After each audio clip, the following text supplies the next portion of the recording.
I guess I speak from the UK perspective, but globally, obviously the cost of living has obviously gone up. That's increased wages, obviously a good thing for people that are earning, but it also pushes up the costs of the hotel operators, and they have to pass that back to a certain extent.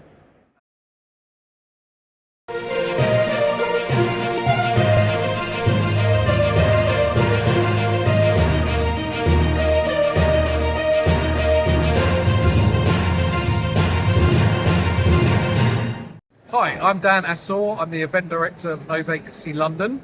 Let's give you a bit of history about No Vacancy as a brand. It started off in Australia in 2017. It grew to become the largest event in APAC. And in 2024, Terrapin, which is a global events organizer, purchased it off a company called National Media. And we've now launched No Vacancy in Asia, in Bangkok, last November 2025. And then today, as you can see, we're in London. It's 25th and 26th of February in London XL. We serve essentially the hotel and accommodation sector. So who's the event for? It's for owners, operators, general managers, heads of HR, people, culture, revenue distribution, sales, marketing, all coming together to learn. We have 150 speakers across 70 sessions of content, 10 tracks of content around sustainability, design, revenue distribution, technology, a whole host of other sessions. We have exhibitors, a whole host of technology exhibitors, as you can see behind me on the board, the likes of Muse, Agilicis, property management, revenue management systems, but also furniture, fixture, equipment. We have Technogym with likes of Ada Cosmetics. So it's everything for the hotel and accommodation ecosystem under one roof. Great. And how do you see you adapting to the needs of the hospitality industry of the future here? Well, I mean, technology is front and center. Guest experiences and guest demands are ever changing, and what we're seeing on the show floor with our exhibitors and the sessions is that obviously AI is front and center, but it's also putting it into practical use. And so what we're seeing on the show floor here today are a number of use cases from our suppliers talking to hotel operators about how they can essentially do three things. So that's improve operational efficiency, drive revenues, and enhance the guest experience. And tell us, because this is the first time you've done the show in the UK, is that right? Or even Europe? Correct. So it's the first time in the UK and by default Europe, yes. And it's the first day and... First day. Over the 2 days, we're expecting an audience of around 3,000 hospitality professionals, but also the wider ecosystem. The suppliers are really important. The tech companies tell us that they want to meet different partners as well to integrate with. So integration partners are also key. And it seems like, as you're saying, the industry is very much going to be adopting more technological models. So can you give some examples of how this can boost profitability?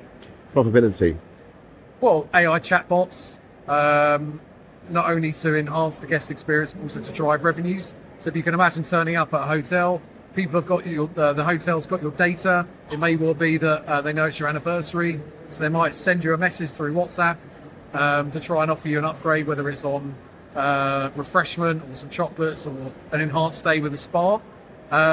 So lots of different ways of messaging and improving the guest experience that way. That's just one, obviously, specific use case.